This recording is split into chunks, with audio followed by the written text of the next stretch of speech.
Welcome back. Let's start the study without wasting of time. तो यहाँ पे हम नेक्स्ट यूनिट स्टार्ट करते हैं, यूनिट नंबर 4। ठीक है, टीसी का यूनिट 4 है, इंटरव्यू से रिलेटेड। इसमें क्वेश्चंस हैं कुछ, वो देखते हैं। इंटरव्यू, अब इंटरव्यू क्या होता है? ठीक है, जैसे आप लोग सभी जानते हैं, इंटरव्यू जनरली किसी कंपनी वगैरह में देने जाते हैं तो वहाँ पे इंटरव्यू लिया जाता है, हमारे से क्वेश्चंस पुट अप किए जाते हैं। ठीक है, क्योंकि हमें अगर हायर करना चाहते हैं या हम जॉब के लिए आते हैं तो वहाँ पे इंटरव्यू होता है। ठीक है, तो इसी से रिलेटेड इसमें कुछ है इंटरव्यू सिंपल। तो देखते हैं first point, an interview is a psychological and sociological instrument. Interview क्या है? एक साइकोलॉजिकल और सोशोलॉजिकल इंस्ट्रूमेंट है। Second point, it is an interaction between two or more person, यानी दो या दो से ज़्यादा लोगों के बीच में जो इंट्रक्शन हो रहा है उसको हम इंटरव्यू कहते हैं। फॉर ए स्पेसिफिक पर्पस, किसी स्पेसिफिक पर्पस के लिए। In which the interviewer ask the question from interview and on a specific topic etcetera. क्या होता है कि इंटरव्यू के दौरान क्या होता है, जो इंटरव्यूअर होता है, इंटरव्यूअर यानी जो हमसे क्वेश्चन पुट अप करेगा, और जो इंटरव्यू होता है जो उस क्वेश्चन के आंसर देगा, उसके अंदर क्या होता है, किसी एक स्पेसिफिक टॉपिक के ऊपर उनसे क्वेश्चन पुट अप किए जाते हैं। ठीक है, तो क्या कहलाता है? वो इंटरव्यू कहलाता है।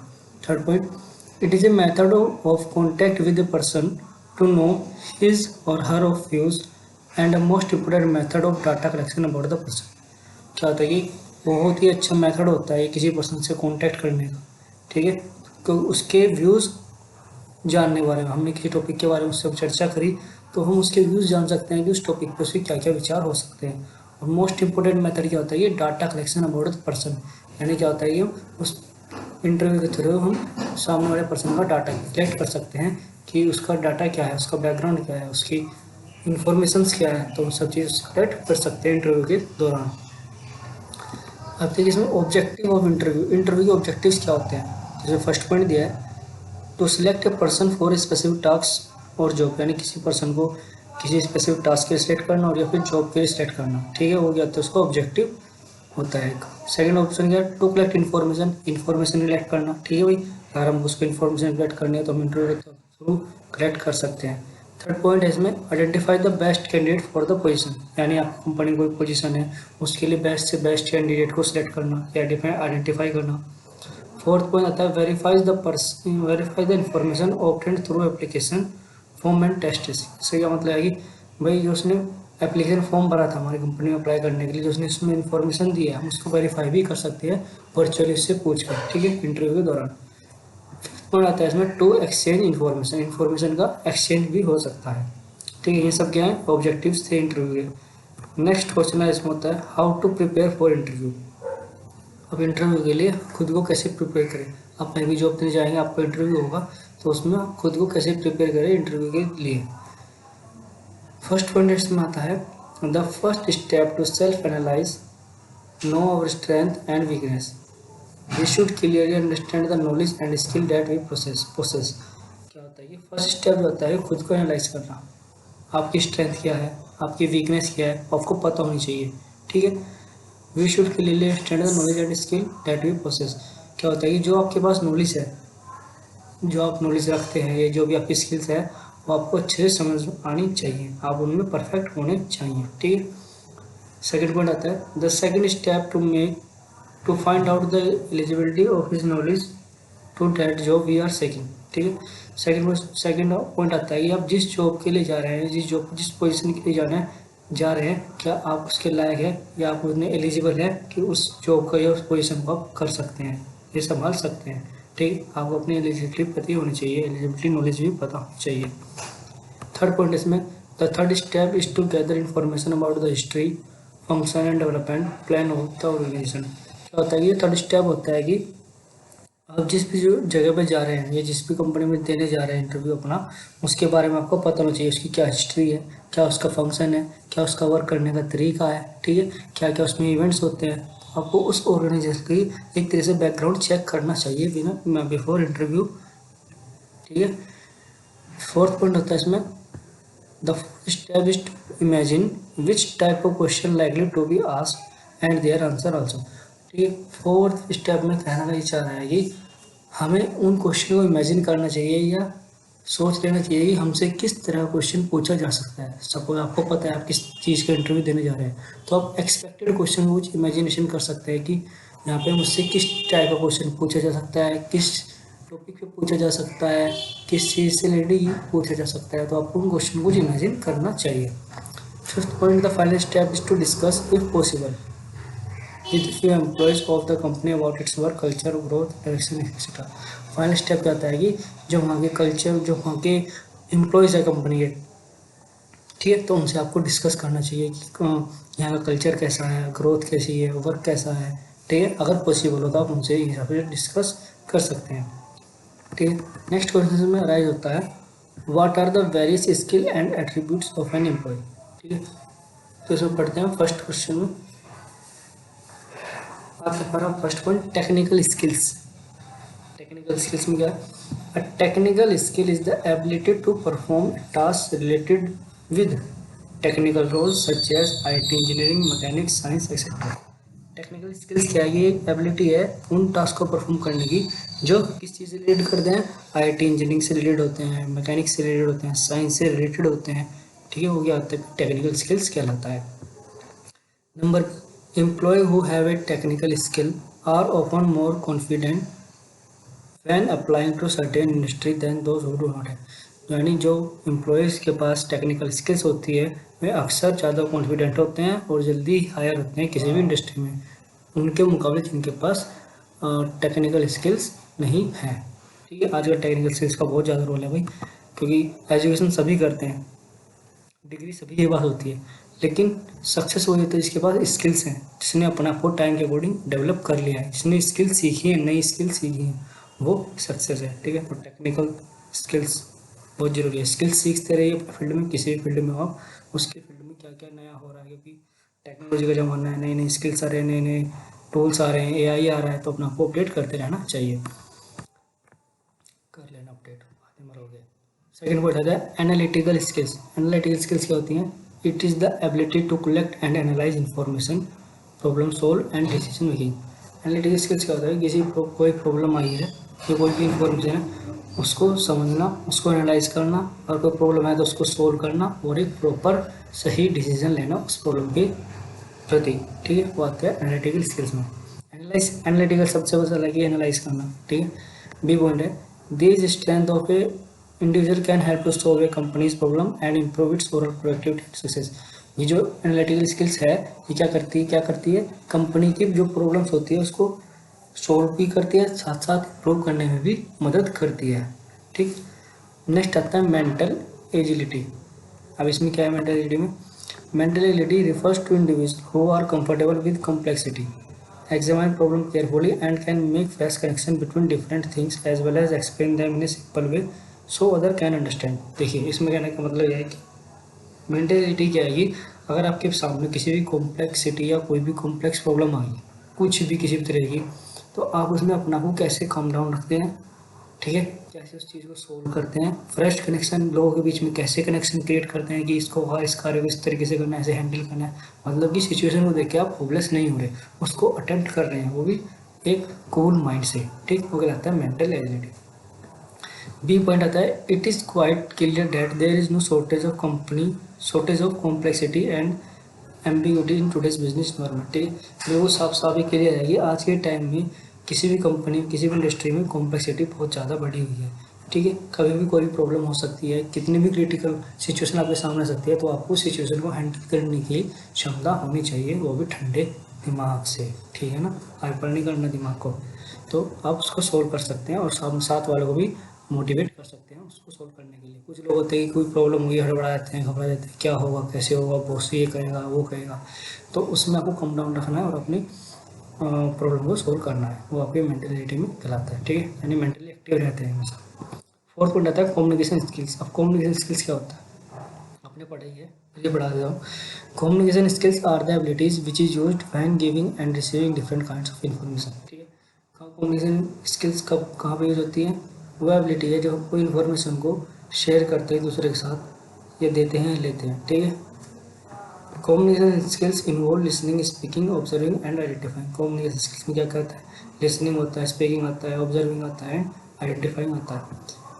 It is also helpful to understand the difference in how to communicate through face-to-face interaction, phone conversation and digital communication skills. Communication like email and social media. ठीक है, कम्युनिकेशन स्किल्स क्या हेल्प करता है आपको? ये help करता है कि किसी के साथ आपको कैसे बात करनी है, फेस टू फेस कैसे कन्वर्सेशन करना है, ठीक है, आपका बोलने का तरीका क्या होना चाहिए, फ़ोन पर भी आप कन्वर्सेशन कर सकते हैं, डिजिटल कम्युनिकेशन। तो ये चीज़ हम कहाँ से सीखते हैं? कम्युनिकेशन स्किल्स के थ्रू सीखते हैं। फिर आता है इंटरपर्सनल स्किल्स। इंटरपर्सनल स्किल्स क्या होता है? It is a skill which is use to build relationship with other like colleagues, senior and subordinate. ठीक है, इंटरपर्सनल स्किल्स वो है कि जो आप एक रिलेशनशिप सेटअप करते हैं किसी दूसरे व्यक्ति के साथ, शायद जो आपके कलीग्स हैं, सीनियर्स हैं, सबऑर्डिनेट्स हैं, वो इंटरपर्सनल स्किल्स में आता है। फ्लेक्सिबिलिटी एंड एडेप्टेबिलिटी, इसमें क्या है? The candidate must have multitasking ability to make changes in his according to work and environment and handle multiple concurrent projects.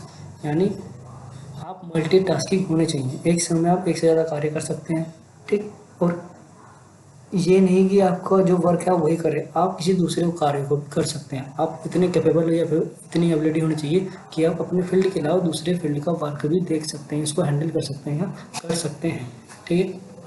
जैसे हम कहते हैं मल्टीमीडिया मोबाइल फ़ोन, उसके अंदर सारे फंक्शन होता है, वो सब चीज़ कर लेता है, सॉन्ग भी चलाता है, वीडियो भी चला लेता है, ठीक है ना, मैसेज भी कर लेता है, मल्टी फंक्शन, उसी से रिलेटेड बन गया आपका मल्टीटास्किंग, ठीक है। फिर आता है मैनेजमेंट लीडरशिप स्किल्स। इसमें आता है the candidate ability to make plan, organise, motivate, inspire, manage and let the colleagues to achieve the organisation goal. ठीक है, आपके अंदर लीडरशिप स्किल्स भी होनी चाहिए कि अपने आप अपनी टीम को मोटिवेट कर सके, इंस्पायर कर सके और मैनेज कर सके किसी भी सिचुएशन को, ठीक है। फिर नेक्स्ट क्वेश्चन इसमें आता है what is group discussion. Group discussion क्या होता है? What are dos don't for group discussion. ठीक है, ग्रुप डिस्कशन में आपको क्या करना चाहिए, क्या नहीं करना चाहिए। सिंपल सी बात है, सबको पता है ग्रुप डिस्कशन क्या होता है, तो फिर बता देता हूँ। Group discussion is use to an oral communication. ठीक है, ग्रुप डिस्कशन किस लिए होता है? ओरल कम्युनिकेशन के लिए होता है।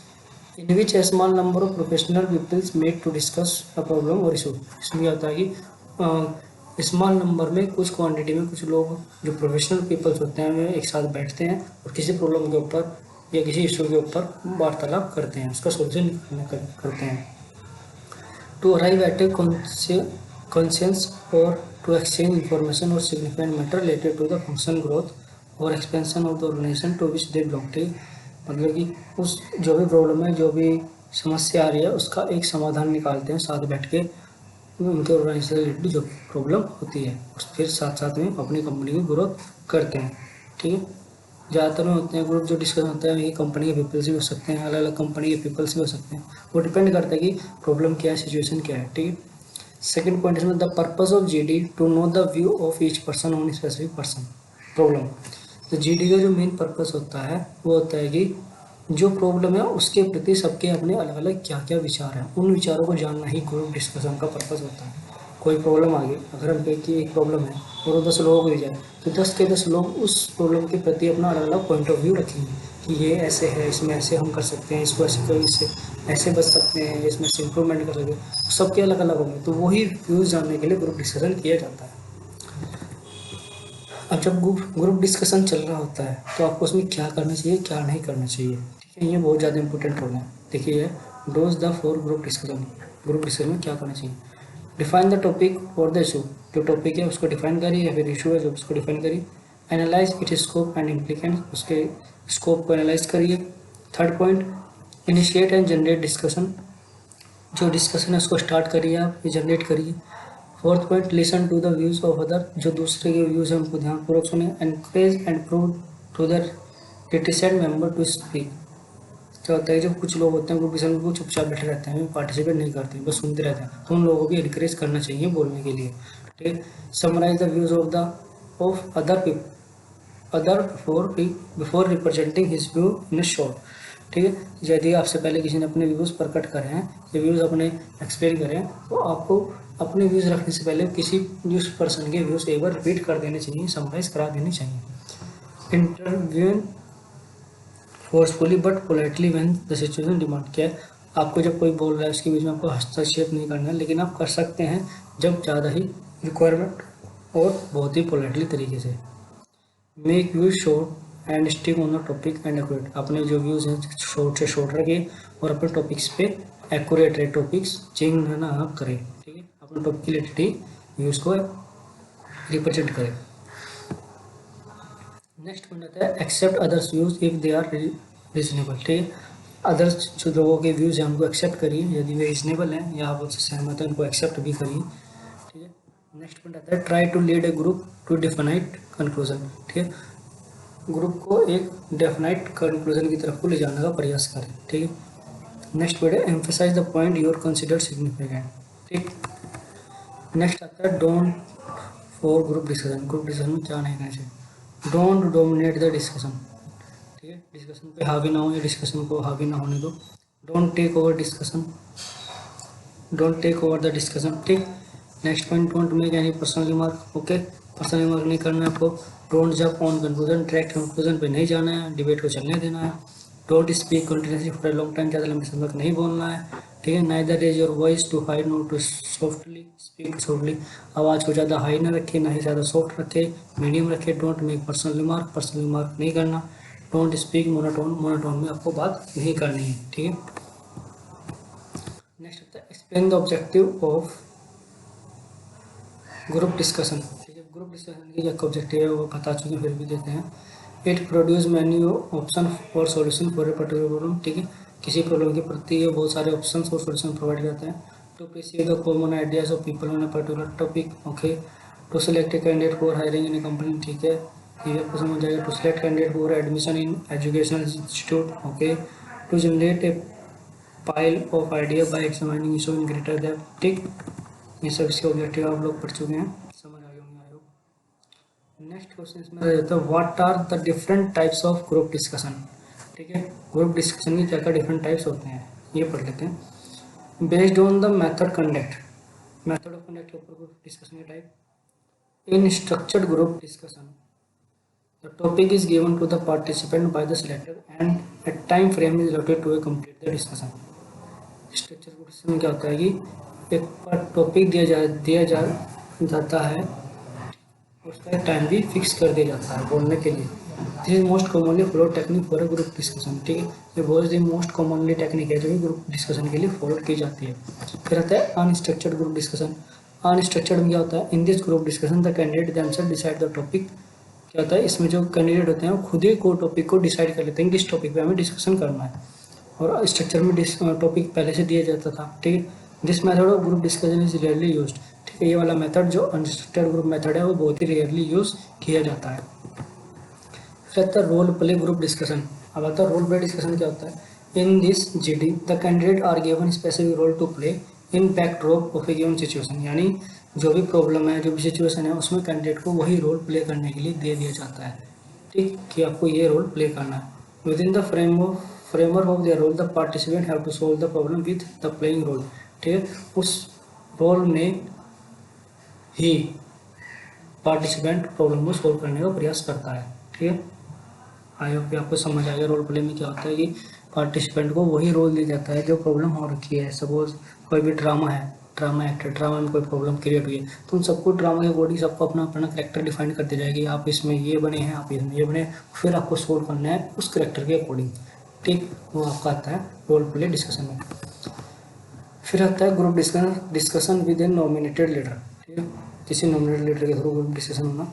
Generally no one is nominated as a leader of a group discussion and all participant are treated as equal, ठीक है। जनरली क्या होता है ग्रुप में कोई भी नॉमिनेटेड लीडर नहीं होता है, यानी किसी को लीडर नहीं बनाया जाता, सभी पार्टिसिपेंट इक्वल ही होते हैं। In this type of group discussion a person is nominated as a leader of the group, लेकिन फिर भी एक पर्सन को ग्रुप लीडर नॉमिनेट कर दिया जाता है। ही में समराइज द डिस्कशन और solution discussed at the end of the group discussion. उसका कार्य क्या होता है कि जो डिस्कशन हुआ है उसको समराइज करना और लास्ट में उसका सॉल्यूशन सबके सामने रखना। Sometimes the leader is nominated by the group member themself. इसका होता है जब कभी कभार जो लीडर को नॉमिनेट किया जाता है वो खुद ही ग्रुप के मेंबर एक किसी पर्सन को लीडर नॉमिनेट कर देते हैं। अब आता है based of nature of the topic, ठीक, उसके ऊपर डिवाइड किया गया है। कंट्रोवर्शियल टॉपिक हो सकते हैं, कंट्रोवर्शियल टॉपिक क्या होते हैं, these are topics which are controversial and which have the potential to generate argument, ठीक, कंट्रोवर्शियल होते हैं, कंट्रोवर्शियल टॉपिक्स होते हैं ये जो कि पोटेंशियल को जनरेट करते हैं या फिर आर्ग्यूमेंट जनरेट करते हैं। ठीक है, this topic include like triple तलाक। ठीक है, जो अगर हम कहें कि ट्रिपल तलाक का है कोई टॉपिक तो उस पर आपको डिस्कशन करना है, या फिर हमारे यूसीसी, ठीक एक्सेट्रा, जैसे आज के टाइम में बहुत सारे चल रहे हैं इस तरह की राजनीति, या फिर कह सकते हैं हम दो संगठनों के बीच में जो टॉपिक चल रहे हैं, आप क्या बोलते हैं, ये एक मस्जिद है उसका नाम याद नहीं है, उस पर चल रहा है टॉपिक। ठीक है, तो ये सब क्या होता है, कंट्रोवर्शियल टॉपिक होते हैं। ठीक, फिर आता है हमारा एब्स्ट्रैक्ट टॉपिक। एब्स्ट्रैक्ट टॉपिक में क्या होता है, there is a growing trend of abstract topic, the topic which are vague or nuclear. ठीक है, कुछ टॉपिक ऐसे होते हैं जो कि अस्पष्ट होते हैं। ठीक है, टॉपिक अस्पष्ट होने के बाद उन पर डिस्कशन किया जाता है। देखते हैं ऐसे टॉपिक्स कौन से रहते हैं। This topic have to evaluate to evaluate the creativity ability of the candidate. क्या होता है, ये जो अस्पष्ट टॉपिक होते हैं ये क्या करते हैं कि जो पार्टिसिपेंट है उसकी एबिलिटी को चेक करने के लिए इन टॉपिक को दिया जाता है। Every candidate can have his own view और एलैबोरेट ऑफ द टॉपिक। ठीक है, सबके अपने व्यूज होते हैं और टॉपिक को एलैबोरेट करते हैं। Example such as topic are zero, आप जीरो पे टिप्पणी कीजिए। ठीक है, थोड़ा अस्पष्ट है ये, लेकिन जीरो को सब अपने अलग अलग हिसाब से डिफाइन करेंगे। 1 and 1 मेक 11, 1 और 11 बनाते हैं, उसके ऊपर डिस्कशन कीजिए, तो सबके अपने अपने अलग अलग व्यूज होंगे। ठीक है, तो ये क्रिएटिविटी को चेक करने के लिए टॉपिक्स दिए जाते हैं। रहता है case study topics. In case study topic का situation is provided to the participant which may be faced by organisation company coming days. Case study topic में क्या होता है, सपोज कोई कंपनी हायर कर रही है पर्सन को, और कंपनी एक फ्यूचर में प्रॉब्लम फेस करने वाली है, तो वही प्रॉब्लम वो अपने उन एम्प्लॉयज़ को दे देगी जिनको वो हायर करने वाले हैं। उसमें उसका क्या बेनिफिट होगा, साथ साथ जो एम्प्लॉयज़ है जो उनको हायर करेगी तो उनसे सॉल्यूशन मिल जाएगा प्रॉब्लम का, अलग अलग व्यूज मिल जाएंगे, फिर उसको पता भी चल जाएगा कि कौन बेस्ट है हमारी कंपनी के लिए। तो ये केस स्टडी टॉपिक्स में आता है।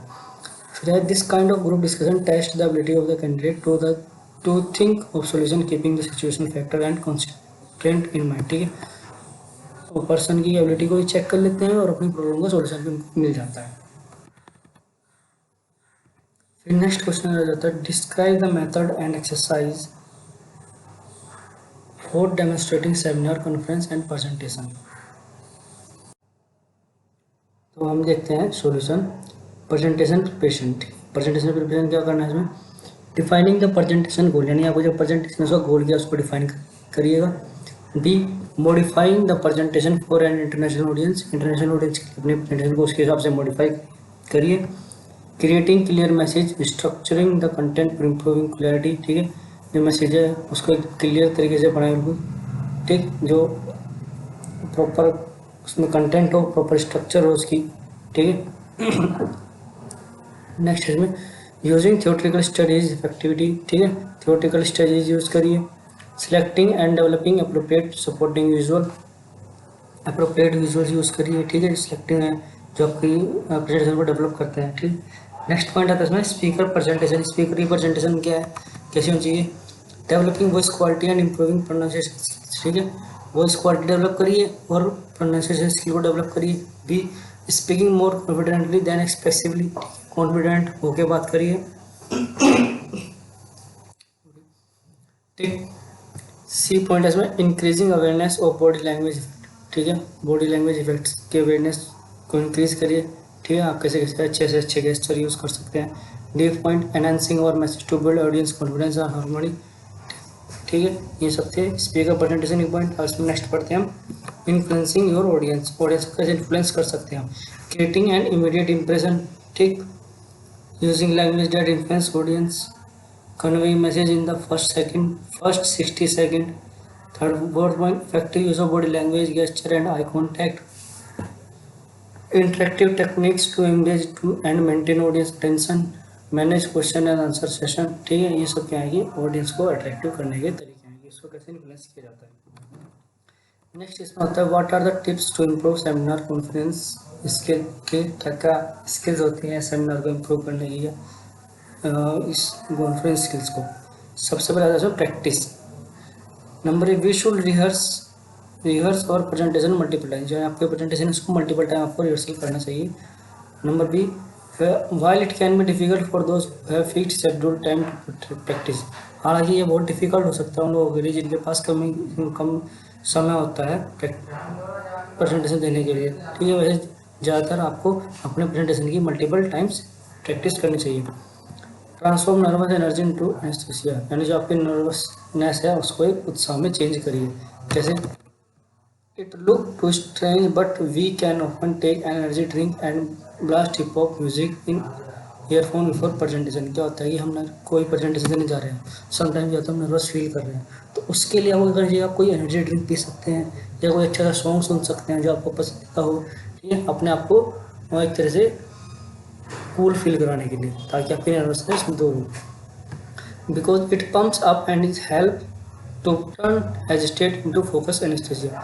ये क्या करते हैं, क्या होता है इस चीज़ करने से, सॉन्ग सुनने से या पीने से आपकी जो नर्वसनेस है वो दूर हो जाती है, और जो हेजिटेट होती है उसको फोकस एनेस्थीसिया में कन्वर्ट कर देता है। फिर आता है third point, attend other presentation. इसमें क्या है, it means attend other presentation of seminar, try to participate in them. यानी जो कभी आपको मौका मिले पार्टिसिपेट करने का, तो आप दूसरे की प्रेजेंटेशन को अटेंड करें, ठीक। This shows respect for our fellow's presentation. ये क्या है कि रेस्पेक्ट शो करेगा जो आपके फेलोज हैं उनके लिए। फिर आता है अराइव अर्ली, ठीक। इसमें क्या है, it is the best to arrive early because before seminar it is the best to give time for himself, ठीक। जहाँ पे आपको प्रेजेंटेशन देनी है वहाँ पे आप टाइम से पहले पहुँचे, क्योंकि ये आपको बहुत हेल्प करेगा उस जगह पे प्रेजेंटेशन देने के लिए, ठीक है। समय से पहले पहुँचोगे तो आप थोड़ा काम डाउन रहेंगे, कोई जल्दबाजी नहीं करोगे, तो आराम से अपनी प्रेजेंटेशन दे पाओगे।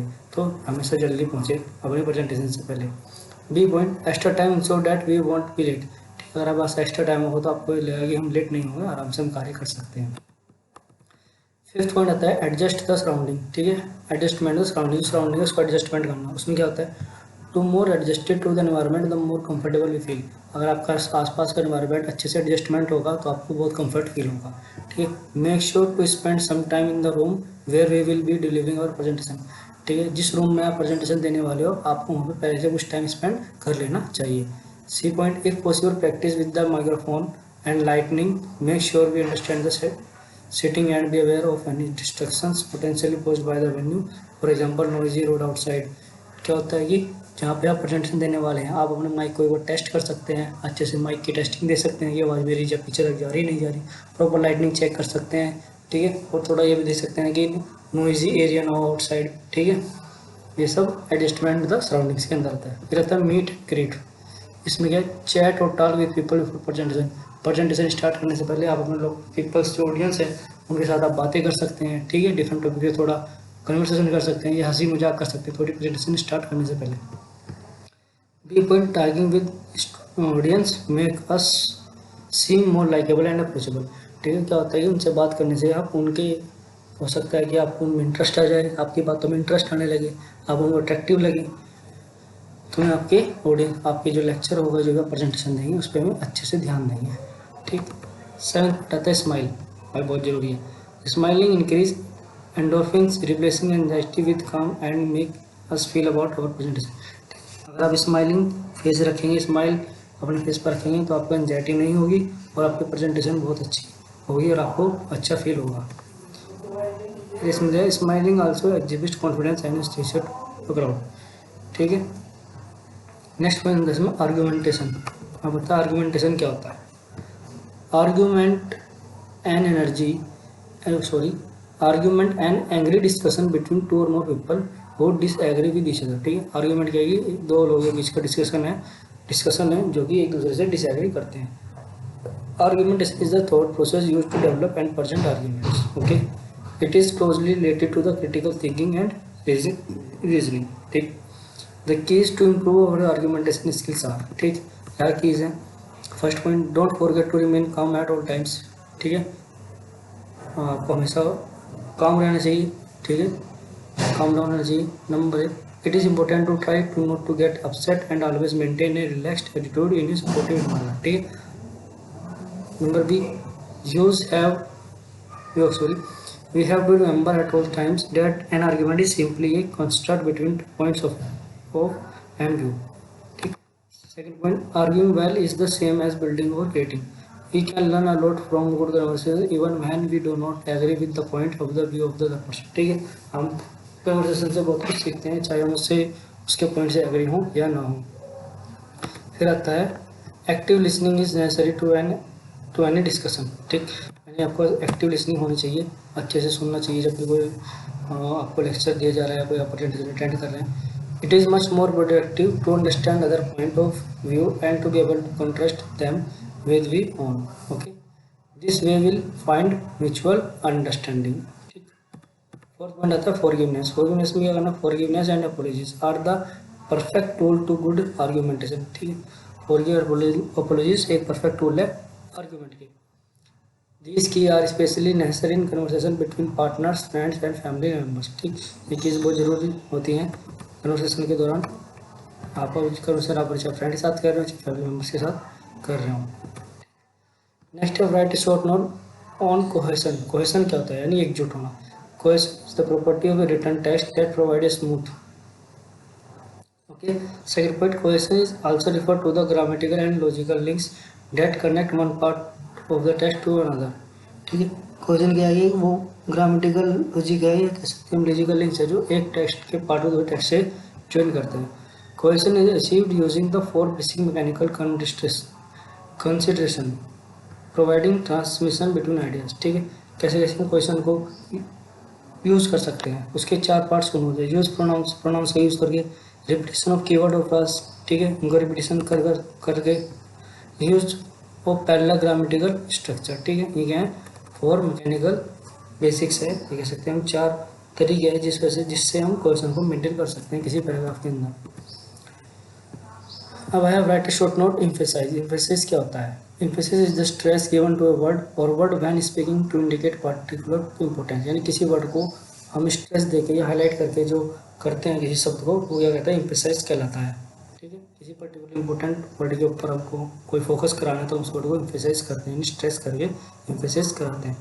Emphasis is extra force that we put on a word. ठीक है, एक्स्ट्रा फोर्स जो हम किसी वर्ड पर लगाते हैं. और phrases when we are speaking in order to make it seem more important. ठीक. थर्ड पॉइंट आता है in writing and speech the emphasis is the repetition of keyword and phrases or the careful arrangement of word to give them special weight and prominence. ठीक है, written speech में हम किसी word को emphasise करते हैं तो क्या करता है? उसकी इम्पोर्टेंस को बढ़ाता है. ठीक. नेक्स्ट क्वेश्चन इसमें आ जाता है describe critical thinking in brief. Critical thinking क्या है? Critical thinking refers to the ability to analyse information. Critical thinking क्या है? ये एक एबिलिटी है किसी इन्फॉर्मेशन को एनालाइज करने की. Objective and make a reason judgment. ठीक है, उसको ऑब्जेक्ट करना, ऑब्जर्व करना, या कह सकते हैं उसको एक जजमेंट करना. Critical thinking involves the evaluation of source such as data, facts, observable phenomena and research finding. ठीक. Good critical thinkers can draw reasonable conclusion from a set of information and discriminate between useful and less useful details, solve a problem or make reason. ठीक है, जो good critical thinkers होते हैं वे differentiate कर सकते हैं कि क्या उनके लिए इंफॉर्मेशन गुड है, क्या बैड है, ठीक, और प्रॉब्लम को वे इजीली सोल्व कर सकते हैं.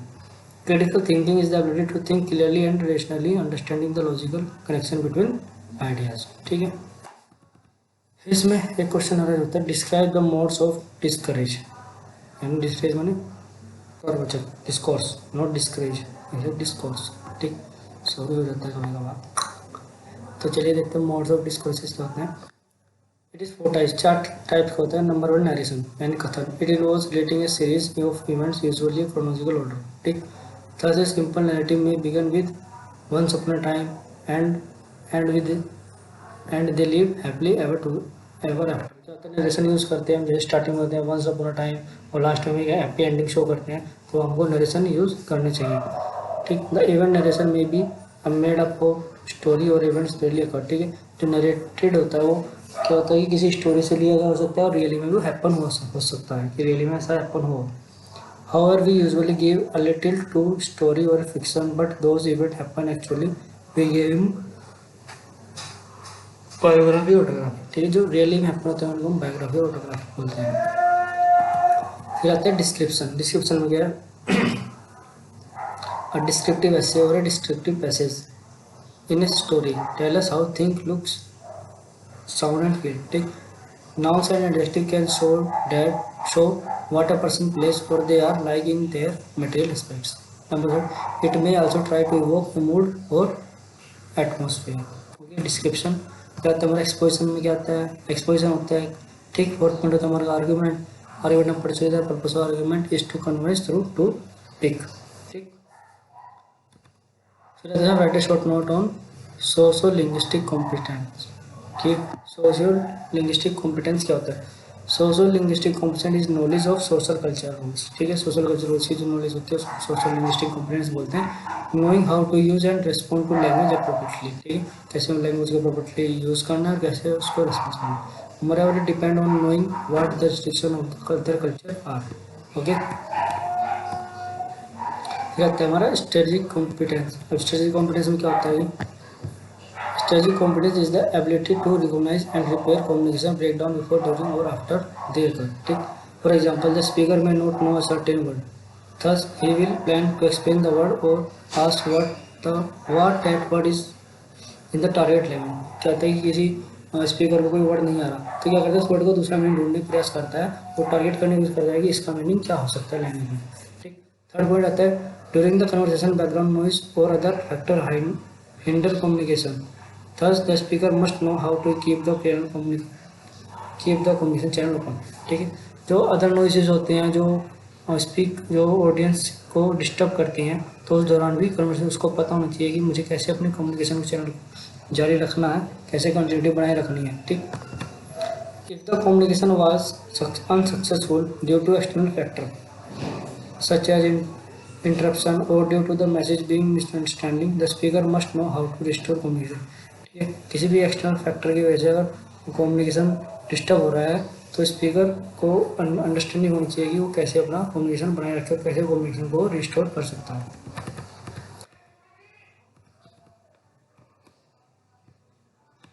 ठीक। नेक्स्ट क्वेश्चन आता है what are the verbal and non verbal communication problem, ठीक है। वर्बल नॉन वर्बल कम्युनिकेशन क्या क्या प्रॉब्लम हो सकती है? Verbal communication is divided into two groups, ठीक है। दो कम्युनिकेशन डिवाइड है वर्बल, ओरल एंड रिटन। तो पढ़ते हैं problem in oral communication. Oral communication में क्या प्रॉब्लम हो सकती है? Lack of self confidence to speak, ठीक। Second problem problem of distance problem, change of understanding, chances of misunderstanding, okay, asking for confirmation. Next point not for suitable for lengthy official message, lack of planning, diversion of subject matter, ठीक है। ये सब क्या है oral communication की problems है। Problem in written communication, ठीक है, sorry, problem of written communication. Written communication क्या प्रॉब्लम होती है? टाइम कंज्यूमिंग होता है, एक्सपेंसिव होता है, problem of feedback, problem instant clarification, problem communication secret information, ठीक है। या problem of non verbal communication, problem of understanding, problem of fake body language, irritation, problem of quality communication, ये थी problem of non verbal communication की। फिर ये next question बनता है इसमें explain the solution for communication problem with verbal and verbal means, ठीक है। अब इसका सॉल्यूशन क्या है? Solution for communication problem in verbal communication are schedule communication होना चाहिए, ब्लेज ए ट्रायल होना चाहिए, focus on what the other person is saying, ठीक है, wait until the other person finishes speaking before responding, speak with confidence, gain feedback, ठीक। Solution for communication problem in non verbal communication. अब non verbal में क्या क्या solution हो सकता है? मेन आई कॉन्टैक्ट बनाना, use your facial expression, find your posture mind your posture, ठीक है, पोस्चर को माइंड करना, be aware of tone and sound, prepare proper dressing sense, ठीक है। ये सब क्या है? ये प्रॉब्लम उसका नॉन वर्बल कम्युनिकेशन की प्रॉब्लम को मेंटेन करने के सॉल्यूशन है। उसको कैसे सॉल्यूशन को कर सकते हैं उनकी प्रॉब्लम्स का, ठीक है। तो ये वीडियो जो यूनिट भी यहीं पे ख़त्म होगी, ठीक है। अगर आपको वीडियोस चाहिए तो आप कमेंट में करके बता सकते हैं किस सब्जेक्ट की चाहिए और किस टॉपिक की चाहिए, ठीक। Okay, thank you, have a good day.